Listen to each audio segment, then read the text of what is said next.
আজি আমি ভাওনা কৰিম। ভাওনাখনৰ নাম হৈছে মৃগাসুৰ বধ। সেইখনৰ কাৰণে আমাৰ অলপমান ধেনু বনাই আছে, আপোনালোকে চাব।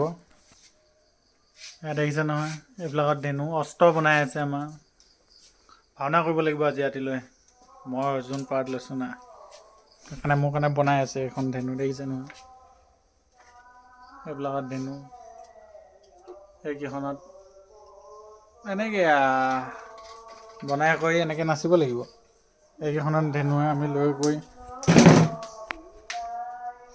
দেখিছে নহয়, ধুনীয়া।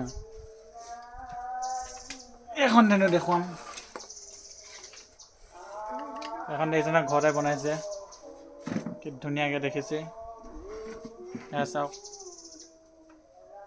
এখন লৈ ৰাতিলৈ যুদ্ধ কৰিম